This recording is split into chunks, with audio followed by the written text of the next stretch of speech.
अगर आपका शरीर गर्म तासीर का है या आपने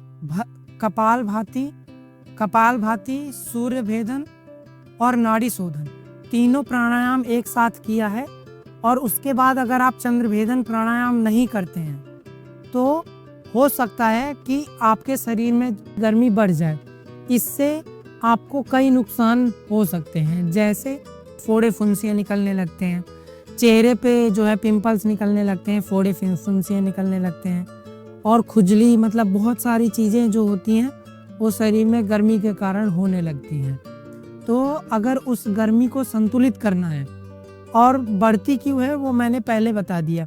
या तो आपका शरीर जो है पित्त प्रकृति का है, यानी आपके शरीर में पहले से ही आपकी जो शरीर की प्रकृति है वो गर्म प्रकृति का शरीर है, तो आपके शरीर की जो गर्मी है वो हमेशा रहेगी। और अगर आप कपालभाति प्राणायाम, सूर्य भेदन प्राणायाम और नाड़ी शोधन प्राणायाम ये तीनों करते हैं तो भी आपके शरीर में ये तीनों गर्म तासीर के हैं, ये आपके शरीर की गर्मी बढ़ा देंगे और शरीर में गर्मी बढ़ेगी तो कुछ न कुछ नुकसान अवश्य देकर जाएगी। तो उसे संतुलित करने के लिए चंद्र भेदन प्राणायाम अवश्य करना चाहिए। चंद्र भेदन प्राणायाम का क्या क्या लाभ है मैं आपको अभी बताता हूँ। चंद्र भेदन प्राणायाम करने से हमारे शरीर का जो तापमान है वो संतुलित हो जाता है, यानी हमारे शरीर में ना गर्मी ज़्यादा होती है ना ठंडी ज़्यादा होती है, वो एकदम बराबर संतुलित मात्रा में रहती है चंद्र भेदन प्राणायाम करने से।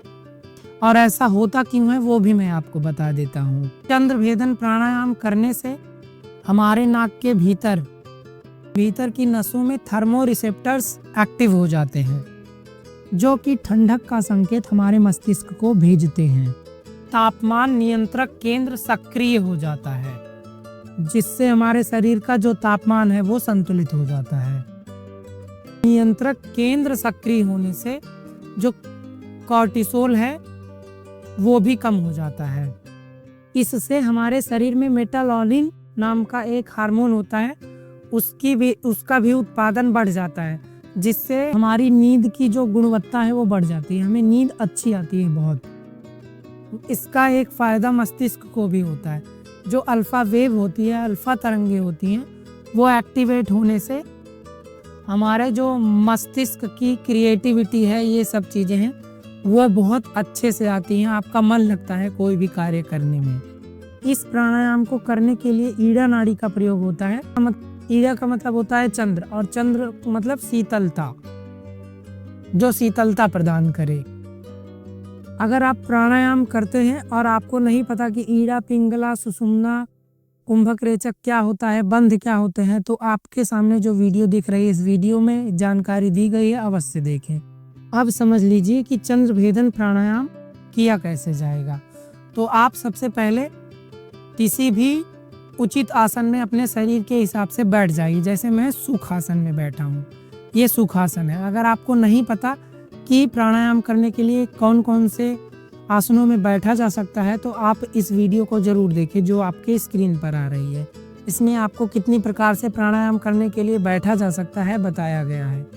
तो जब आप बैठ गए तो बैठने के बाद आप अपने जो है बाएं हाथ को ज्ञान मुद्रा या ध्यान मुद्रा में रख लीजिए और दाहिने हाथ को, आपका हाथ ऐसे है और आपने ये कर लिया, ये प्रयोग किया जाएगा बाएं नाक का नथुना बंद करने के लिए, ये प्रयोग किया जाएगा दाहिने नाक का नथुना बंद करने के लिए। अब आप जो अंगूठा है आपके हाथ का, उससे जो है अपनी नाक का दाहिना नथुना बंद कर लीजिए।